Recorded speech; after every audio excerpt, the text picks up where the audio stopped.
This episode is presented by Visit Cedar City Bryan Head Tourism Bureau. Discover the art of adventure at Utah's gateway to the parks. Cedar City is within a few hours' drive from 6 different national parks and monuments, and only 30 minutes from fresh snow at Bryan Head Resort. Check out visitcedarcity.com to plan your next trip. This episode is sponsored by the Cedar City Business and Innovation Center. Dedicated to supporting local businesses and entrepreneurs, it provides resources and services aimed at fostering business creation, growth, and retention. The center features the Makerspace, where entrepreneurs and small businesses can have access to 3D printers, video production and photography equipment, t-shirt printing, and more. Whether you're starting a new venture or looking to expand an existing one, the Cedar City Business and Innovation Center offers the tools and guidance to help you succeed. To learn more and get involved, visit innovationcenter.cc. Hello and welcome to another episode of Explore Local Podcast presented by Visit Cedar City Bryan Head in partnership with Cedar City Iron County Economic Development. This is produced by Dallas Smith Media, and I'm your host, David Johnson, Economic Development Director for Cedar City and Iron County. Okay. And today we have Kris Griffith, who is the president of American Pacific here in Cedar City. Kris, welcome to the podcast. David, thank you. Thanks for having me. Appreciate you extending the invite. I'm very excited to be here. Yeah, this is something I've been wanting to do and have you come on for quite a while because people don't know a lot about American Pacific and what exactly you guys do. Do you want to kind of just give our high level what American Pacific is? Sure. So simplest thing we do is we're a chemical manufacturer. Mm-hmm. Diving a little deeper into that, we manufacture a specialty chemical called ammonium perchlorate, which is the oxidizer or the primary, the oxygen source in solid rocket propellant. That's the primary thing we do. We also have a fire extinguishing division out there that has some patented technology where we take some chemicals that are green in nature and are used in fire extinguishers that are used on aviation and in occupied spaces. Oh, really? I didn't realize you did the fire extinguisher side of things. So let's kind of dive into, I guess, you're a chemical manufacturer, but what is this chemical used for? Okay. So essentially you take table salt and you electrolytically convert that into the perchlorate. Mm-hmm. And that's a ionic solid or salt. We crystallize that and we provide that to our customers, and they will mix that with what's called a binder, which is a polymer, and some other ingredients, and they will cast it into a solid rocket propellant, which is the consistency of, say, like an eraser. So it's kind of rubbery. Really? Yeah. Interesting. Yeah. And they're used in every major US DoD missile, and they're used for space launch. So like the space shuttle used solid rocket boosters. The 2 white boosters were 4-segment motors. Has that provided it for multiple space shuttles direct from American Pacific? Or are you referring to a recent launch or? So we were, I believe, the primary supplier for the space shuttle. Okay. Each one of those boosters had about 800,000 pounds of our material in each booster. So about 1.6 million pounds per launch. Wow. And then the more recent launch vehicle, they retired the space shuttle in 2013. And the more recent launch vehicle is the SLS, which is Space Launch Systems. And that uses 2 5-segment boosters. And those hold about 1 million pounds in each one. And they did have the first launch back in, I think it was November of 22. Okay. So when you say the space shuttle, help me better understand that. And you're talking with NASA, right? Mm-hmm. Does you say the space shuttle, but do you mean there's one shuttle that they're sending in space and it's coming back and they're sending the same shuttle multiple times? Or I guess I don't know enough about.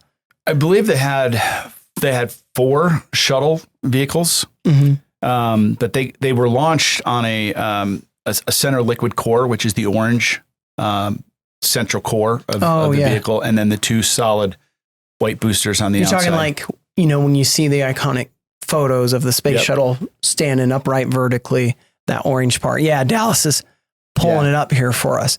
Yep. And so, there's the orange centerpiece and then the two on the side, and your solid rocket fuel's going in the two on the side? That's correct. Oh, okay. Yep. And they're cast in four different segments, and then they're all shipped down to the Case Kennedy Space Center, and they put them in the vehicle assembly building is where they stack those boosters. So you talked about how you produce the ammonium perchlorate. Yep. We'll call it AP. AP. Yep. Yeah. You produce AP. You said that the rubbery texture of the solid rocket propellant is actually then created after you sell AP. The entities who buy AP from you create the solid rocket propellant. Yes. Okay. Those are our customers. Okay. And they sometimes are the prime on the contract with the U.S. government, and sometimes they're just one of the sub-tier primes that manufactures the propulsion component.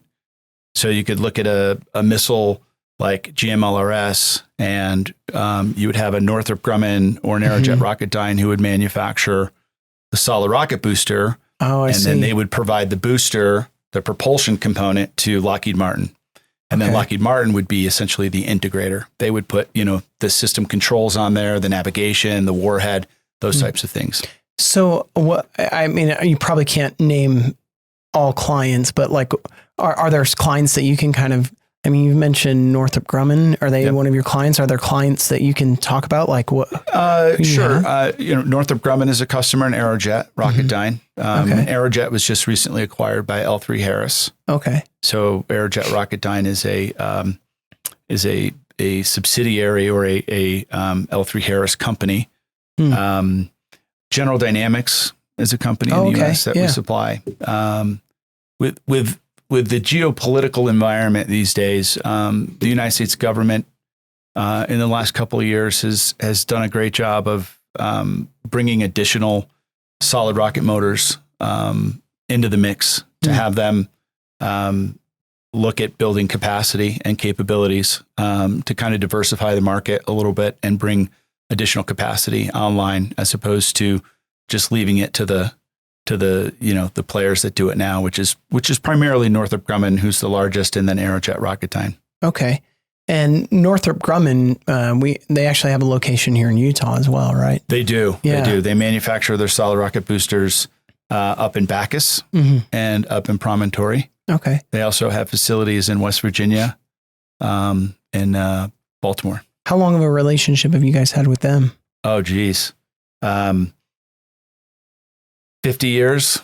Yeah, gotcha. Again, there's a lot of consolidation over the last 30, 40 years within the aerospace and defense industry. So, right. It was Thiokol, then it was ATK and ATK Thiokol, and then it was Orbital ATK, and then Northrop Grumman acquired Orbital ATK, and so. Yeah, actually, when you say Thiokol, that takes me back, because you hear a lot of old timers talk about Thiokol. Yeah.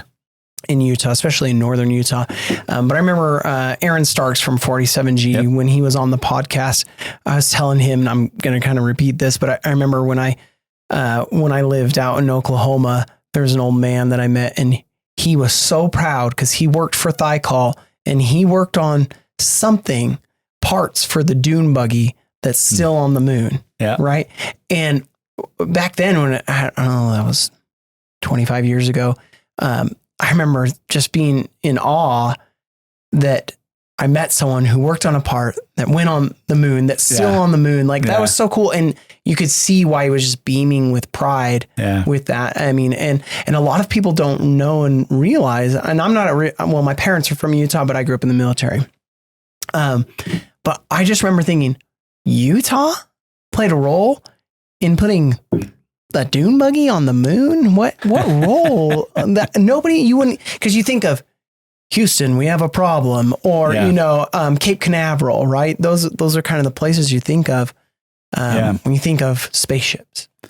Well, if you take a really close look at the space program and you look at whether it's Saturn V or you look at the space shuttle, they're in pretty much all 50 states. Oh, really? Oh, yeah. There are suppliers spread out over the entire continental U.S. Interesting. And so everybody, not everybody, but there's a lot, thousands of suppliers. We just recently went to we were awarded a strategic excellence award by Northrop Grumman.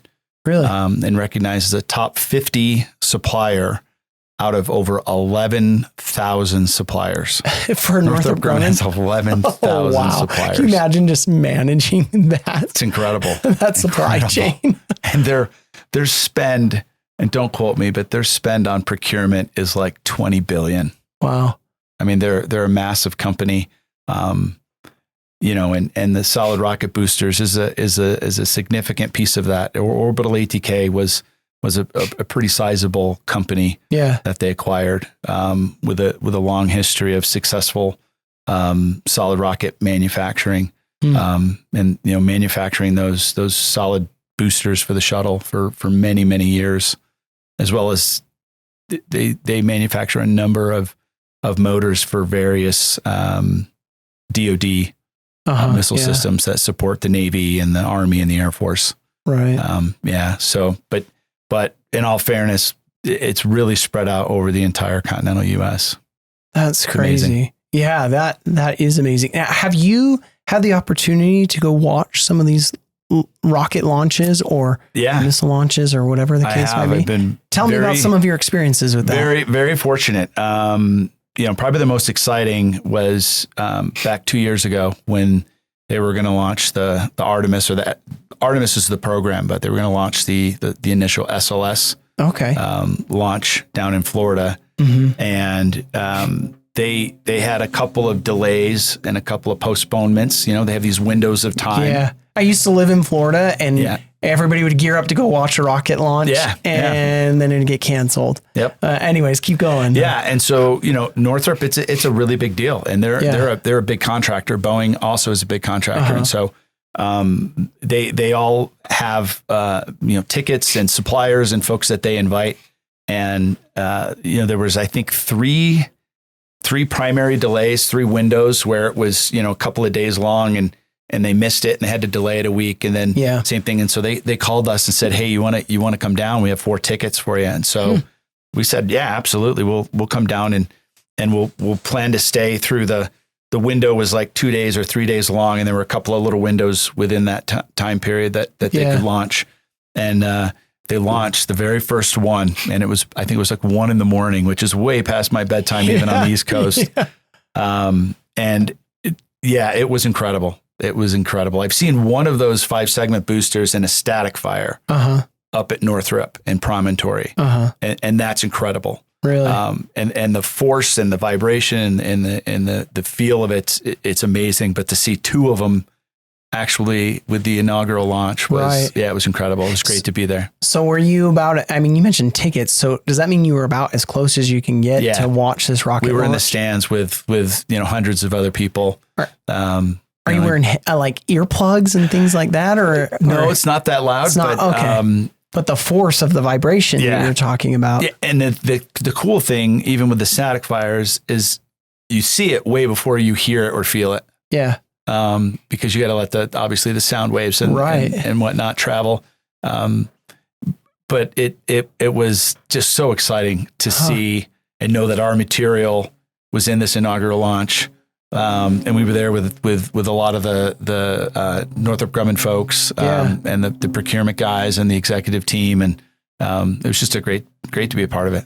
Oh, that is really cool. Yeah. Well, I told you, we lived in Florida for a short period of time, a couple of years.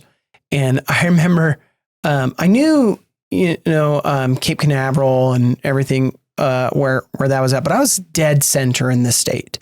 The city I was in, they actually called it the heart of Florida because it's in the middle, lengthwise and widthwise. And I remember going out for a run early morning. It was dark. There were some, like high school kids walking to school or whatever. Mm-hmm. And all of a sudden I see like this, it wasn't, I wouldn't describe it as a plume, but it looks almost like a tadpole in the sky sort of a thing. And it just kept growing, but it was like slow growing, the brightness, because it was dark outside. So this brightness kept growing. And I'm like, what is this? What is going on? These high school kids, I just remember them freaking out. What is going on? They're pulling out their smartphones, trying to record. What is this? And we were all clueless what was going on. And I should have put 2 and 2 together, but I guess I just didn't think that I'd be able to see it, at least that brightness from so far away, and how slowly it grew as it took off. And I don't know the difference between, and maybe you can describe this, but first of all, I should say, for me, it was a cool experience being miles and miles away. So I couldn't imagine that experience being right there. Yeah. It'd be so cool. Did it take you back to like little kid days of, learning about rocket ships and spaceships? Or yeah, I mean, and I do the little model rockets. We have a place right here in Cedar City, Aerotech that makes the small little model rockets, and they use our material. Yeah, I was going to say they purchase from you too, right? Do. Yeah, we had a good relationship with those guys. And those are exciting, and those are like little bottle rockets that are shooting off, and so to go see the largest man-made rocket take off was incredible. Just the feel of it, and the camaraderie, the excitement of it took a long time to get from the space shuttle to another launch vehicle, and when you're a fan of space launch and United States keeping that capability, everybody's really rooting for NASA to be successful, right? Which means you're rooting for Boeing, you're rooting for Northrop Grumman, right? And then the thousands and thousands of suppliers that are all feeding into that, that supply chain to make it all happen. And so, and just feeling so blessed and lucky to be there. I mean, the one window that it happened to launch on, we happened to be there for it. And so it was just, it was tremendous. It was great. That is so cool. Well, and when you mentioned camaraderie, immediately I thought about your comment a little bit ago about just Northrop Grumman have something like 11,000 suppliers, right? Imagine what NASA has. Oh, and to me, it's, you're going to have this, I don't know if organic's the right word, but this natural camaraderie, because you're all like, we did this, right? Yeah. Like we all had, it was like that old man that I was telling you about. He was so proud about parts that he worked on that's on the dune buggy on the moon. Yep. And what it makes me think of is just like, obviously, we weren't alive when man went on the moon, right? But it makes me think of all those historical things you read, the movies that we see, like Apollo 13 is pretty classic. Sure. I think most people know. And just, it gives you a better sense of what it would have been like to be the first, right? Yeah. The first rocket launches, man orbiting Earth, man orbiting the moon, man on the moon. It's just amazing. And now you have men and women in space and all kinds of things that we're doing that I want to say that we never dreamed of, but I'm sure people back in the day were dreaming of some of the things that they did and some of the things that we're still doing today. Right now there's a great opportunity to carry and continue that legacy. We've started the Artemis. They've started the Artemis Accords and the Artemis program, which is essentially an effort to put man on the moon and have that sustained for a period of time and learn how to establish a permanent presence on the moon, and then use that as a kind of a learning, as well as a place to then launch to go to Mars. Yeah. And NASA's a big part of that. SpaceX is a part of that. United Launch Alliance is a part of that. And so there's certainly a big patriotic component to wanting to get back to the moon and beyond. Right. Be exciting and kind of hopefully have that feel that they had back in the late 60s where they had the race to the moon and we got there and we won. So fun. Well, when you talk about excitement of doing the little rocket launches, actually, now that I think about it, Kevin Clements, who works with you, him and I had a young men's youth group, and I didn't even put 2 and 2 together because I knew he worked for American Pacific. But anyways, he got those little solid rocket or solid rocket motor rockets or whatever. And we went out to a field and we launched a bunch off with the boys, and I was blown away at those little tiny things, how far they went, and the excitement. They're no I don't know. joke. I just felt like a kid again. It was fun. Yeah, and I can't remember the guy's name that started the RCS, the Aerotech here in town. Gary, that's right, Gary. He used to work for Aerojet Rocketdyne in California, and so he's a well-established. He understands propellant chemistry. He is a bona fide rocket scientist. Right here in Cedar City, and so it's so awesome. Those are some serious motors. Yeah, and people can go in to their building and buy. They have a little like museum, and then they have product that you could just buy for you and your kids and put them together. And one that people might relate to is if you remember like the movie October Sky, they did a lot of the rocket stuff from what I understand for that movie to make that movie possible. Yeah. And they've got it in their little museum case. Wow. In this, they have like kind of like a storefront almost. Yep, I've seen it. And so they did October Sky, and they named some other ones too. So it was really interesting to learn what they were doing. Yeah.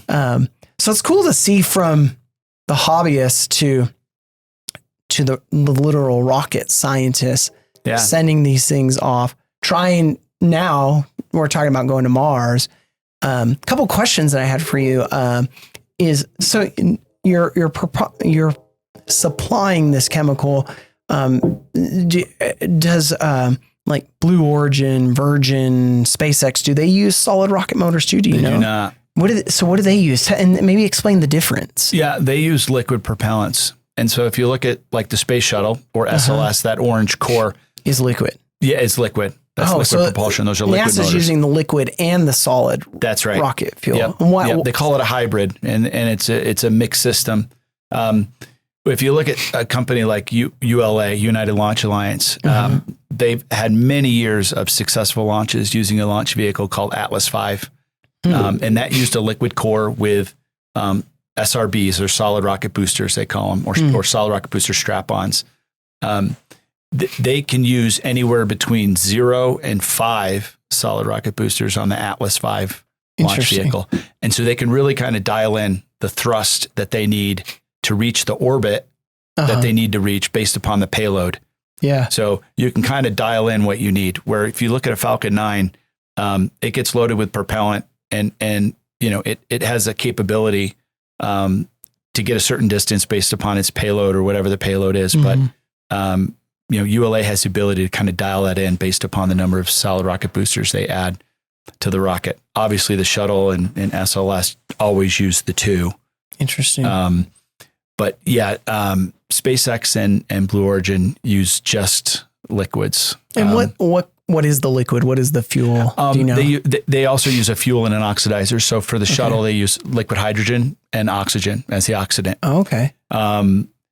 The SpaceX uses, and I don't quote me, one of the vehicles uses kerosene and liquid oxygen. I think that's the Falcon 9.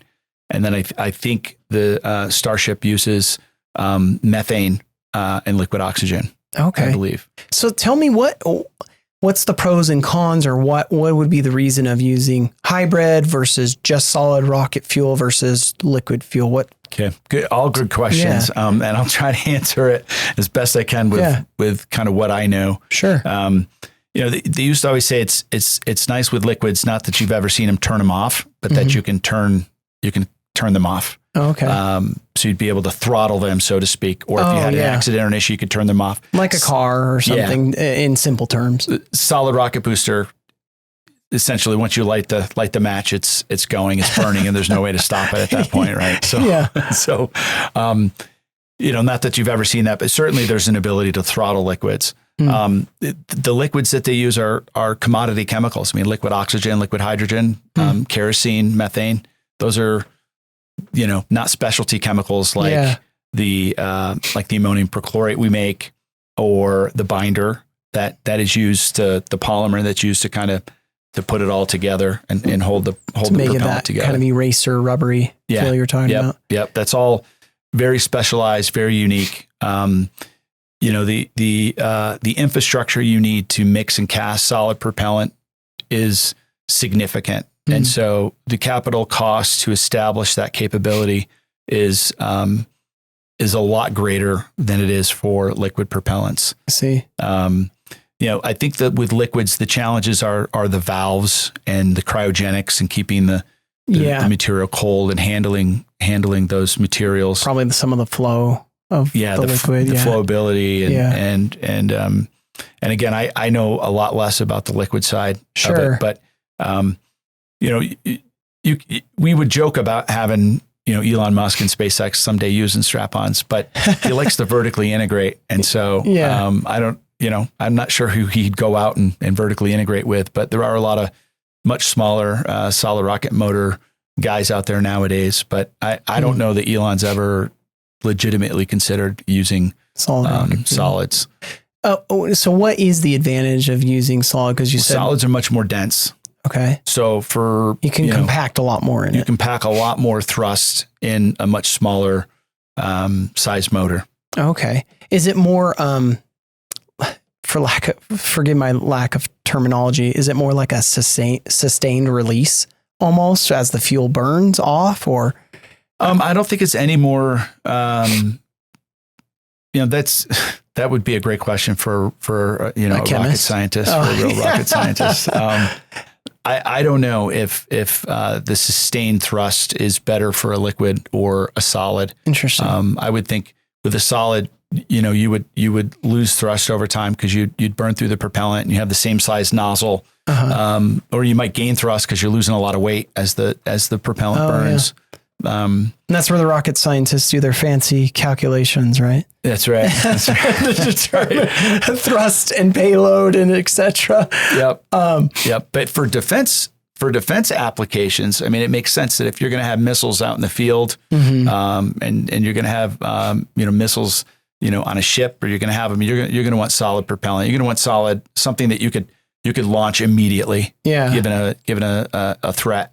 Are they liquids take time? You have to pump the liquids into the motor, into the vehicle that you're gonna launch, and so fill it with fuel. Basically, in the field of war, they don't use any liquid propulsion. They use all solid rocket motors. Is there also a safety component in the solid? Like when until it's been ignited, like you can't tap a missile and it's gonna blow up on you, sort of a thing. Yeah. I'm putting in way layman's terms, but. Yeah, I think you have to be careful. And there is a lot of research that goes into trying to make them more stable and better able to handle, say, like a bullet or a round or something like that, and not go off while you're out in the field. Right. But that's what we use, and that's what works, and it's proven to work. And the lifetime of those missiles is really long too. So the propellant's very stable. Our Minuteman, which is one of the part of our nuclear triad, that's a deterrent. Those Minuteman silos have the missiles in them for, I think, 20 or 30 years before the propellant starts to age out and has to be replaced. Yeah. So it's stable for a long, long time. That makes a lot of sense. Yeah. Huh. Well, okay. So let's go in a couple different directions. So American Pacific today, but locals here call it WECO. And there's even a sign on the road driving down there called WECO. So tell me about the history of American Pacific here in Cedar City as a manufacturer. How long have you guys been here? What's been the different iterations that we've seen? And WECO's an acronym. WECO, WECCO, is Western Electrochemical Company, which was what we were called back when we were in Henderson, Nevada. Oh, okay. And I don't know when we were also called Pepcon Systems. PEPCON, in Henderson, Nevada. But we were founded by the Gibson family in 1955, post World War II, and the Gibson family really was a significant player in settling the Las Vegas Valley in a number of different ways. And there's stuff on the internet you can read about the family. Jeff Gibson is one of our vice presidents, and so it was. There's family still associated with the company. Yeah. And John Gibson was the CEO of American Pacific when I got hired in 2001. Gotcha. And I got to know his brother, Ted Gibson, and their sister, Linda Ferguson, really well. So what year do you know about what time period they started? originally? The business was established in about 1955. Okay. And what was unique about the business was it was post-World War II, and the electrolytic chemistry that was used to electrolytically manufacture perchlorate used a platinum electrode.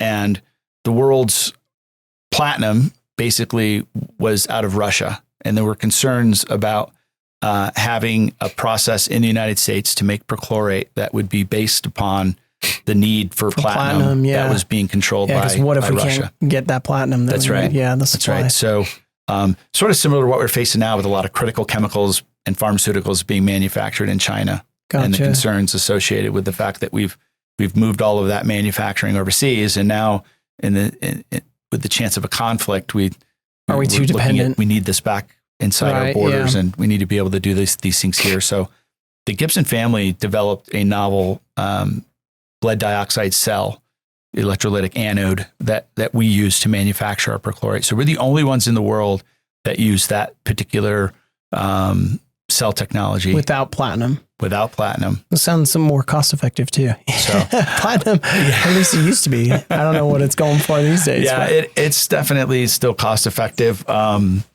it's a unique process, and we, kind of hold the secret sauce on that. There are patents out there, but it's very difficult to try to replicate what we do. But the motive for that was to stay away from the platinum. Yeah. And so, they started back in 1955, and in 1988, we had a catastrophic accident that leveled the facility at the time. Was this in Henderson? This was in Henderson. Okay. Yep. And when that happened, this is amazing, this is kind of folklore, not folklore, but this is just from stories that I hear that have been handed down. I think Cedar City and Iron County reached out to the Gibson family, the DoD, NASA. It was a big group of folks that at the time said, we have to rebuild this facility, right? There was one other manufacturer at the time, Kerr-McGee, and they had an old facility, and they needed to rebuild the facility. And so in less than a year from the date of the accident, we were up here and we were manufacturing AP. Wow. Within 1 year, we were actually making material. So to think about what it takes to get permits and to get contractors. Move things along. And back then in 1988, they lost all the blueprints. They lost all the records. They were all paper records in file cabinets. It was in the office. Yep. Wow. Yep. So they all had to do it by memory. Wow. Yeah. Mm-hmm. That is crazy. Yeah. It's incredible that they were able to do that in a year. I mean, you think now it'd take that long to get a permit or to do an environmental study or to get the ball rolling, right? Yeah, exactly. Yeah. And they were making material in a year. And, that's a credit to Iron County and Cedar City and them bringing them up here and then having the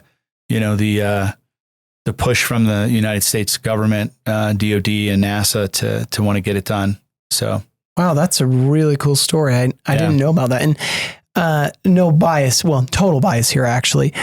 Cedar City's better than Henderson, Nevada. The place to live, right? Absolutely. It's a much more comfortable place. I gave a presentation recently. We had some leadership training, and Jeff Gibson, who's part of the Gibson family, much to his family's credit, I don't think we would be the same type of facility that we are today if we were in Henderson. We still have people that work for us that were hired back in 1989. Really? 1990. Yeah. From the day you started here. Yep. Wow. Yeah. We still have one person that was in Henderson. Really? Yeah. Yep. That's awesome. We just had an awards breakfast, and every 5 years you get recognized for your service. And the two biggest groups were 5 years and 35 years. What? I think we had 8 or 9 people in the 35-year category being recognized. That is so cool. That's incredible. So are you trying to do a lot of succession planning with that then? Absolutely. Because that's a lot of institutional knowledge, right? Yeah, a ton. And it's hard to replace that. I mean, you can't replace institutional knowledge. Right. I mean, you have as many, process work instructions and safe job procedures, but until you actually get in there and do it, you really can't replace that. But one of the guys has got 35 years, and I think he's in his mid 50s. And so I said, if we can hold on to you long enough, you might get a 45-year award, which would just be that would be incredible. Awesome. Yeah. It's like you came out here right out of high school. Yeah. You know? It started when he was 10. No, we follow all child labor laws. Yeah. He's a really important part of what we do out there. But I don't think you'd have that kind of loyalty and kind of salt of the earth people. I'm not from here. I grew up in New York. Lived some time in Atlanta. Came from Atlanta after my graduate work out to here, and we can talk about that. But the fact that they rebuilt in southern Utah and the people and the work ethic and the kind of people here that want to raise their families, and when we came here in 1989 and built the facility, it was a combination of maybe some vision by the Gibson family as well as some luck. Yeah. But a big part of that was from what I understand, Iron County and Cedar City, they were the ones who reached out and said, "Hey, come rebuild your facility up here and build it out west of the town." And we have some land out there, and there's a rail and there's water rights and all the things that you need. And so I think that all happened pretty quickly. And man, they couldn't have made a better choice. So. Yeah. Well, and really in my job, that is my job. Back then I would have been that person. You would have been that guy. Yeah. Reaching out saying, "Hey, come on over here." And I think that also explains a lot of the manufacturing that we've seen since that time come in. The other day, I'm always putting together packets to kind of get other manufacturers to come to the area. And, I started just categorizing aerospace and defense, food and beverage, plastics. I started categorizing all these things, and I probably have maybe 2/3 of all the manufacturing that we have going on listed, because I just couldn't list it all. Yeah. And there are dozens of manufacturing that we have here, and there are dozens more opportunities to make that happen here as well. Yeah. But I'm going to digress now on you. So I took note of two things you said, and this is now about you, Kris. Yep. You said Nevada, and I thought, locals don't say Nevada. And then you said New York, and I'm like, okay, that explains Nevada. Nevada. When I lived in Missouri for a little while, and I grew up in the military, and I've moved a lot as an adult too. But there was a town called Nevada, and they had a raceway, and I bought a shirt at the thrift store of this raceway, and I thought it was Nevada, but it was like Nevada. And then you see a little MO, Missouri. And I'm like, Nevada. And it's kind of like hurricane here. It's not hurricane. It's hurricane. I was going to say, I called it hurricane for a long time until I was here long enough. Well, the truth is, it's hurricane, Utahns. But the Utah accent is, I'm going down to hurricane, right? Yep. Okay, so let's talk about your career path. So what is your academic training in? What's your formal training in, and how did you get here? Okay. So I grew up in Syracuse, New York, central New York. The real Syracuse. We have a Syracuse, Utah as well. I know. I call that one Syracuse. Speaking of different pronunciations. Putting a different emphasis on the syllable, as Mike Myers says. There you go. So I grew up in Syracuse, snow country, which was funny. When I moved here, everyone warned me about the snow. And I said, well, try a winter in Syracuse, New York. Humidity, right? Well, it's the lake effect snow that comes over Lake Erie and will dump, 2 or 3 feet of snow on you overnight. And just so people know, when you say New York, you're not talking about New York City. No. Most people don't realize New York City is hustle muscle city, but the rest of New York is just green hills everywhere. Yes. Yeah. Finger Lakes. You basically take I-90 and you have Albany, Syracuse, Rochester, and Buffalo. Yeah. And they're maybe it's not the same as Utah rural, but I would describe them as more rural communities, lots of little townships and cities and communities. And so in New York, they have a college, colleges that are part of what they call the SUNY, SUNY, State University of New York. Oh, okay. And so there's SUNY Cortland, SUNY Potsdam, SUNY Plattsburgh. They're all over the state. So they're 4-year colleges, 4-year universities. And so I went to go play soccer at SUNY Fredonia, which is quite interesting because there's a, Fredonia right here. Arizona. Fredonia, Arizona, on your way to Lake Powell. Yeah. All these connections somehow. Yeah, it was funny. When I moved here, I had a University of Fredonia or Fredonia State t-shirt. People are like, what? Yeah, they're like, well, there's no college in Fredonia, So it was like, it was kind of weird. So I went there to play soccer, but then, after a couple of years, got serious about my academics. And without going into details, I thought I was going to school for engineering. My dad was an engineer. My dad went to Georgia Tech. He's was from Alabama, Birmingham, Alabama, and then went to school at Georgia Tech. That's where he met my mom.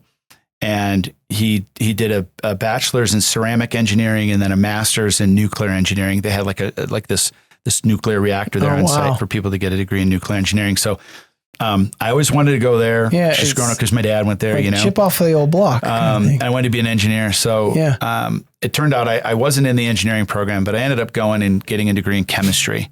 Oh, okay. And a couple of minors. That makes sense. I bounced around a little bit, did some business. I ended up getting a minor in business and a minor in math while I was there. Wow. And had a great time.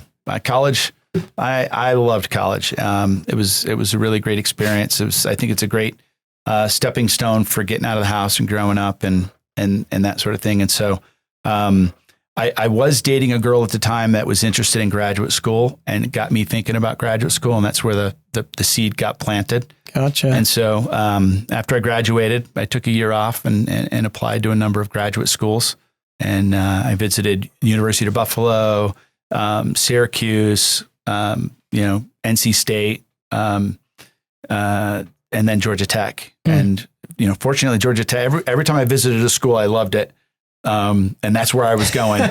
And so fortunately, Georgia Tech was the last one I visited. Your dad's alma mater? What's that? Was that your dad's alma mater? Did you say that's where my dad went. Yeah. So, and he's passed now, but he lived long enough to see me go there. Oh, that's so and cool. graduate. So he came down for my graduation. It was really cool. I was actually in the chemistry building one year when I was there, like my second year grad school. And I found a bunch of yearbooks in this back corner, and my dad was in one of them. So it was so it was really cool. Oh, that is so cool. Just a random Tuesday or something. I'm back there and I'm like, oh my gosh, my dad's in here. That's what you find on a random Tuesday. So, so it was great. My grandparents were alive at the time, and both my uncles, my mom's brothers were alive. And so I moved to Atlanta and got to really get to know that side of my family and spent a lot of time with them the 4 years I was there. Yeah. And so the last year I was there doing my graduate research in chemistry. So it was chemistry as well. It was chemistry. And I was on the path to get a PhD in chemistry. American Pacific, one of the gentlemen who was instrumental in rebuilding the facility, his name was Dan Clough. He worked for NASA. Rebuilding in 89? Rebuilding in 89. Okay. And so he was always engaged with the Gibson family over the years. And his brother was Wayne Clough, who happened to be the president of Georgia Tech. Oh, really? Yeah. So that's the connection there. So American Pacific went to Dan Clough and said, hey, we want to start doing some research at a university. Could you recommend one? Well, hey, my brother's the president of Georgia Tech. Yeah. Go there. They're one of the biggest, well-funded universities in the Southeast, right? They're right up there with MIT and Caltech and the amount of funding that they get. I love that you were able to know or find out at least this background, because clearly it's led you where you are, but keep going. Yeah. So I spent the last year of my graduate work on a project for American Pacific. We also doesn't run anymore, but we have a plant out there to make sodium azide, which was a chemical used in airbags as a gas generator. Okay. And they kind of saw that the industry was maybe shifting gears and going away from sodium azide. And so they wanted me to find a way to use sodium azide, because it can be fairly explosive and toxic. Okay. And so my research really focused on making these cyclic rings called tetrazoles with sodium azide without having the risks of an explosion or any sort of toxicity with the vapor. I did some really successful research. They really liked it. I started to graduate. They offered me a job. That is cool. My girlfriend at the time, who's now my wife, we both wanted to move out west. Yeah. And, it was an hour and a half from Las Vegas. And it took me all of about 5 seconds of being in Southern Utah to fall in love with St. George and Cedar City. And so Utah. it was a no-brainer. The interesting thing is I thought I would be here 3 years, maybe 5 tops, my first job. And I this August, I'll have my 24 year anniversary. Really? Here. That's Yeah. awesome. Yeah. So 2001 is when you came here then? 2001. Yeah. Oh, wow. Yep. That is, and what did you start as? What did you, and was it WECO then or was it American Pacific? It was American Pacific. Okay. I can't remember when they changed. I think sometimes in the 80s, they became a public company. Yeah. Was WECO bought out or they just changed the name when they went changed public? the name. The story's online and I don't remember all the details, but they changed over to American Pacific. Yeah, you're a chemist, not a historian. Yeah. Thank you. You're welcome. I'll just let me off the hook on that one. You out, yeah. So I started in the laboratory as a senior scientist. And so at Georgia Tech, we had, we were in an old building called Boggs Building. It's long gone now, or it's used for something else. Okay. Fortunately, I got out of there before they moved to the new building, so I didn't have to. Yeah. I didn't have to pack everything up. But we had desks actually in the lab. You'd be sitting there reading articles, and you'd have bench space and hoods right behind you, shelves of chemicals. That's just how it worked. So when I came out here, it was kind of the same way. It was here's a desk for you in the laboratory, and my boss at the time, Kent Richmond, who's an SUU grad, said, "Hey, there's an office over here, but it's kind of a custodial closet. If you want to find a desk and put a desk in there, you can." And so I did. So my first office, I moved the mops and the buckets and that stuff out of there and cleaned it up and slid a desk in there so I could have a little place of my own with a door. That's awesome. You're a senior chemist at this time. Yeah, senior chemist, senior scientist. Yeah, just doing research. Yeah. Continuing what I did as a grad student and getting to know what we do for manufacturing. Obviously, the lab is the bulk of what we did in the lab was quality control, testing, and analysis for everything going on in the plant. Yeah. So next year you'll get your 25-year certificate. Yeah, right? I know. Yeah. I will. I know. That's awesome. I'll be right in the middle of the pack. Yeah, so to speak. You will be in the middle of the pack. Yeah. So so how long were you a senior scientist before you started kind of moving up to where you are now as president? For about of the 4 company? years. Okay. For about 4 years. And I don't know if I was seriously considering leaving, but I was certainly keeping my eye out. It was your first job, real job out of college, right? So your eyes are always kind of looking and seeing where the opportunities lie. Got married in 2002. Didn't have any kids. We had our first daughter in 2006. And the thing is, I worked for Kent Richmond and the guy's just incredible. Everyone who knows him, he's just a fantastic human being. He's a great boss. He's a great mentor. And so, I'm never going to take his job and he's great to work for. So, he did get promoted after about 4 years to become a vice president of research and development. And so that's when I slid into what was the director of the analytical labs and product development. That was the title. So I became the director of the lab, had 10 direct reports, $2 million budget. Wow. Really spent time still doing the product development and the research in the lab, but then managing the chemists and the quality control side of the facility in the plant. And I did that for, I think, about maybe 10 years, 12 years. Gotcha. And around that time, I kind of saw that there may be some folks retiring that were in some executive level positions and some things were changing with the organization. We, in 2013, went private. And we were purchased by HIG Capital. So you went private, public, and now you've gone private again. Yeah, we originally, I think we went public in the 80s, 70s, okay. 80s, and we were a public company. I think our ticker was APC until 2013, and then we went private. We were purchased by HIG Capital. Okay, and so with that purchase, some things had changed, and so I went to the leadership and just said, hey, I want to do more. And I was looking at opportunities to leave if they weren't willing to let me grow within the organization. The lab, I kind of outgrew the lab. And really they said, what do you want to do? And I said, I want to be somebody who's part of the strategic direction of the business. I don't want to be, I don't want to be one of the links in the chain out in the plant. I kind of want to be the guy who's riding the bike or deciding how fast we're going to pedal and what we're going to do. And so, I was really excited to go back and get an MBA. And so I said I'd even go back and get an engineering degree, but I preferred to match and align my PhD with an MBA. Where'd you get your MBA? SUU. You did SUU. Yeah. Cool. And it was great. It was a great experience. That's awesome. Was it like an accelerated program or for working professionals or? I had 2 kids, and AMPAC does a nice job of helping financially support that. And so I kind of did it 1 or 2 classes at a time, and it was a year-long program that I think I did in. Oh, okay. I think I did it in 2 years. Okay, yeah. I think I spread over 2 years and took a class in the summers, and a lot different going to school when you're in your 40s than back when you were 18. I did it in my 30s, late. Anyways, when I got my master's, same thing. Going back, yeah.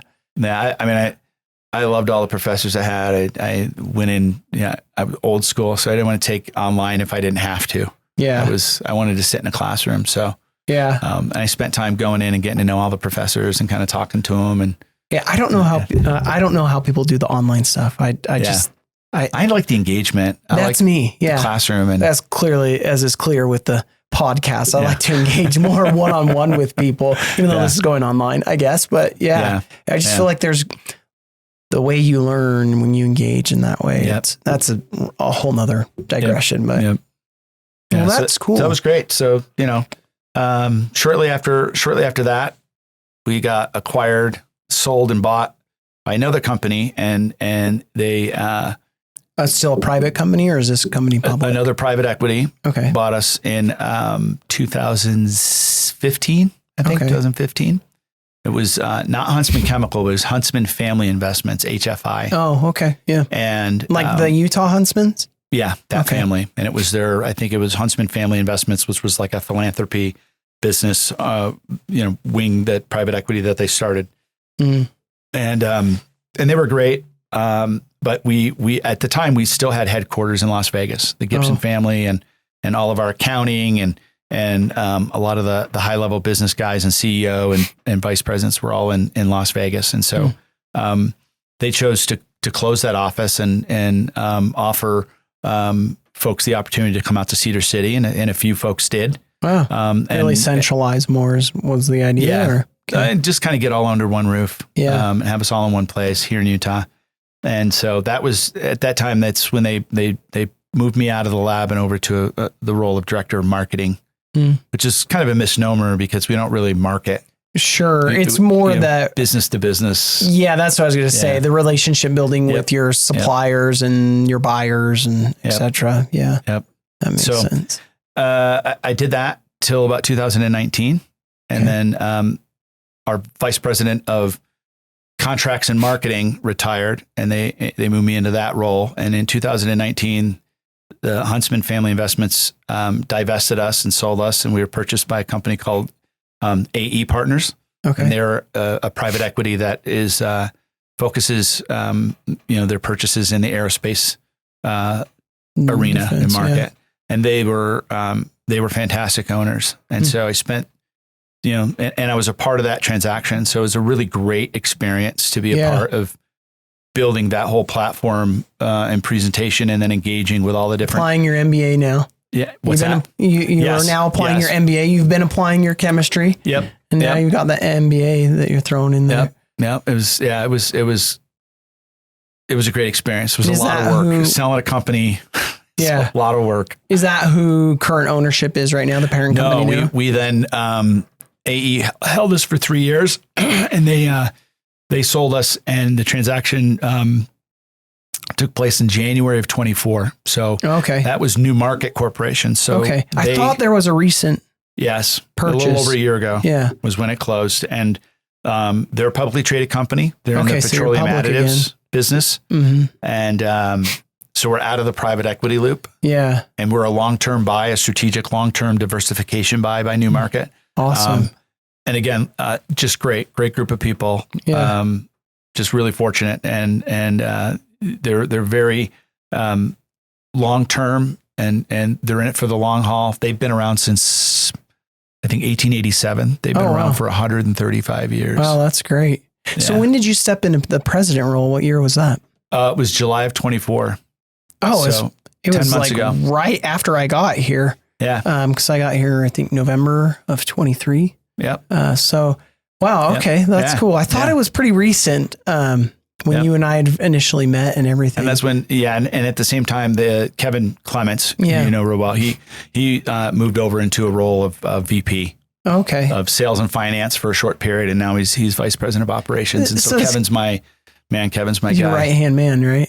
Yeah. I mean, I hate saying that, but because it's not really like that. Like we're just always bouncing everything off of each other, and he's just a super bright, hardworking guy that I enjoy being around a lot. Now, I've never asked Kevin, is his background in chemistry as well? Or? No, he's an accountant. He's that's a CPA. what I thought. I thought it was financial background. An accountant with a personality. But a golf game. He actually is. Yeah.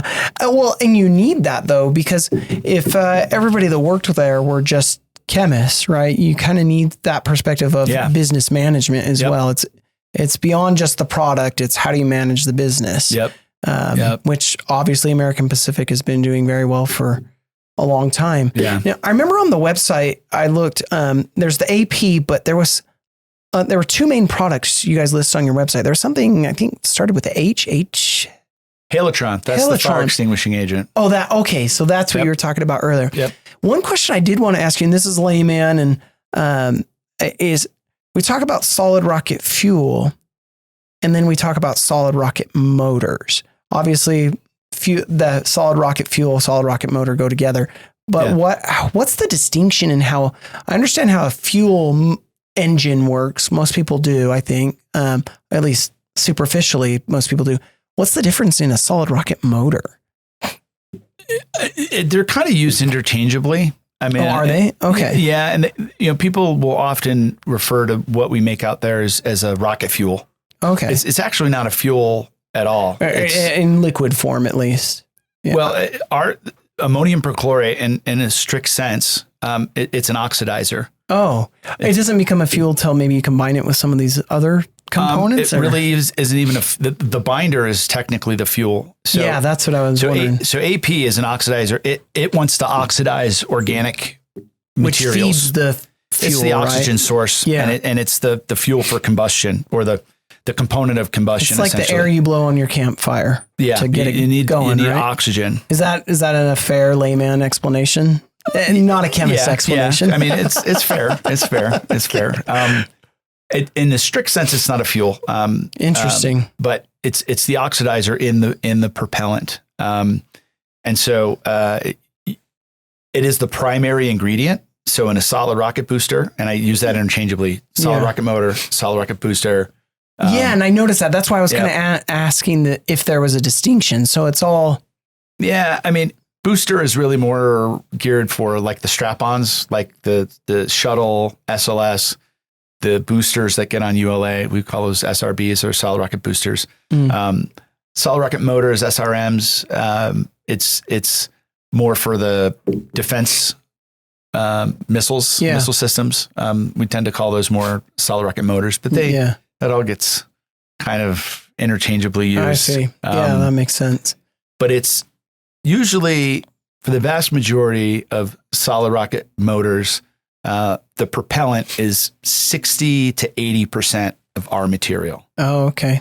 So you want as much of our material in that propellant as possible. Gotcha. And they call that solids loading.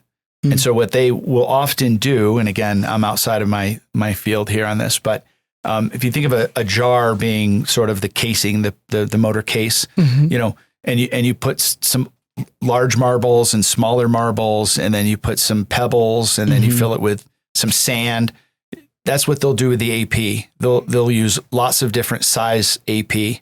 Oh, really? They'll use 400 micron, 200 micron, 90 micron, which we make all of those. And then they'll grind material, and they'll grind it down to 50. They'll grind it down to 20.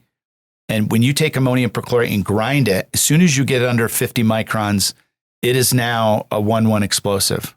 Oh, really? Just by itself. It doesn't need a fuel. It can go up on its own. So you have to be very careful. They do all that grinding remotely. You don't do any of that grinding. We don't do any of it. You wouldn't then be able to transport the material on the highway. Right. It's like the old Westerns when they have a nitroglycerin and it's going to blow, you know, with the little drop. It's kind of the same idea. Nitroglycerin is actually still used in energetics. Really? Oh yeah. It's still used in dynamite and still used, I think it's used in dynamite. It's still used in some propellants. Yeah. I feel like every Western movie has nitroglycerin. It's like, you know, to do the mines or whatever.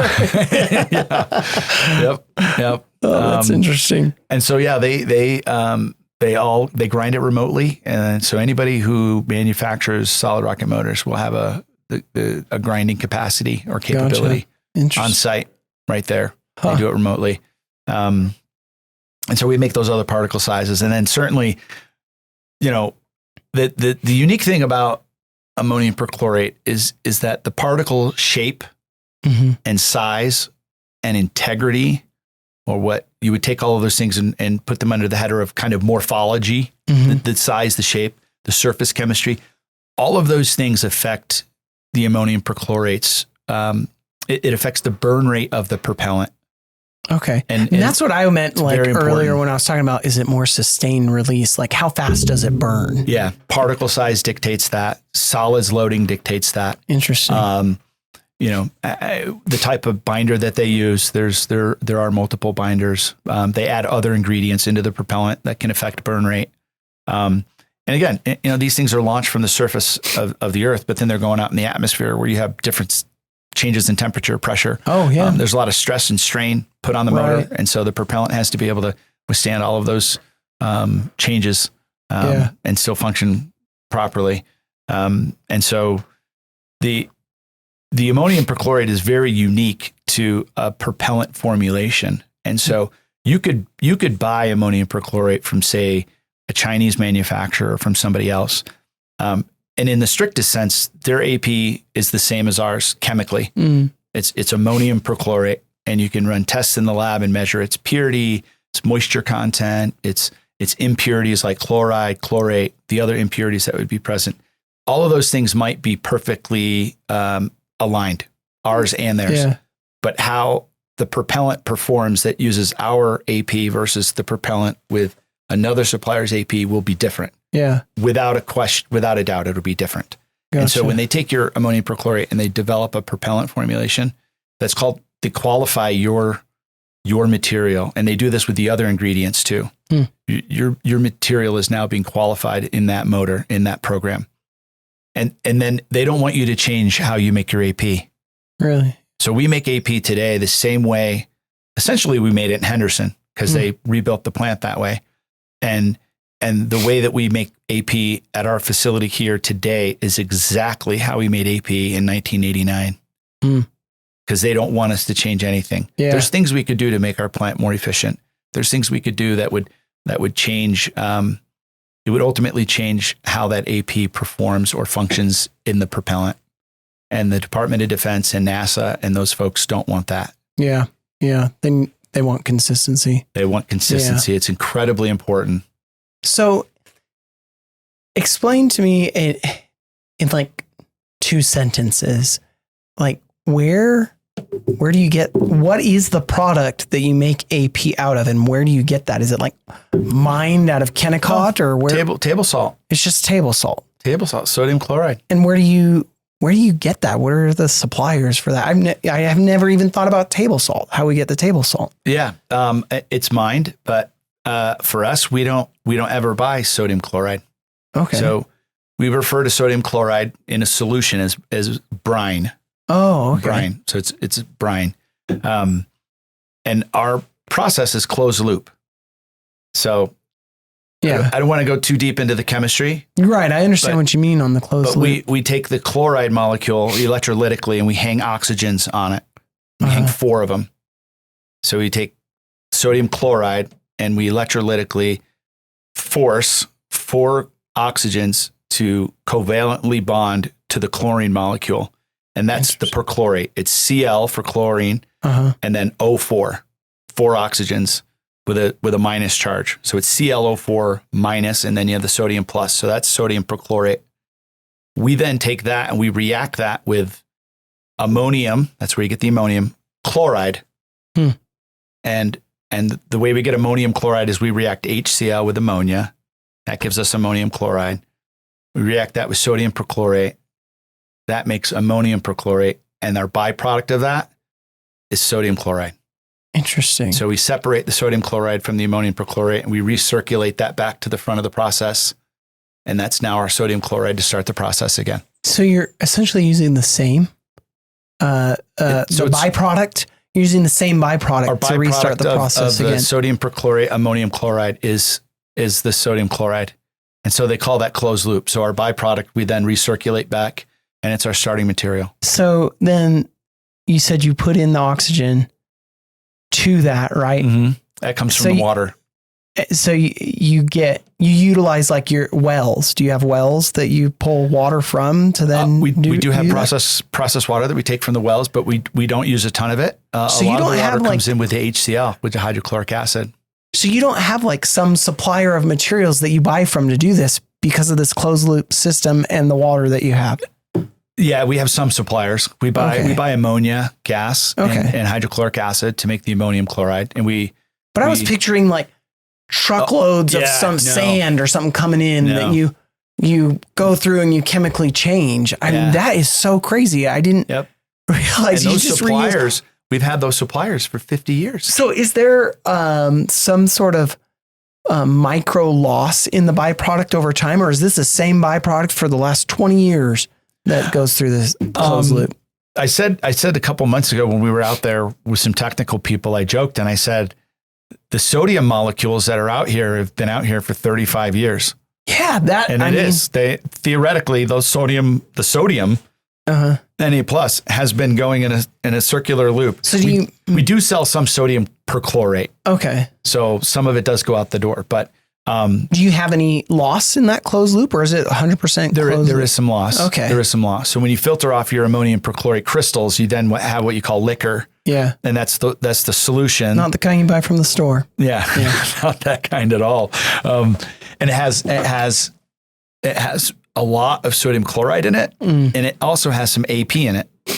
Interesting. And we want that AP. Yeah, and that's where you separate it out. So we then go and do another separation to get that AP back out of it. And then we take the sodium chloride. In that process, you get to a point where you either have more brine than you need. Mm-hmm. And so we do send some off as waste.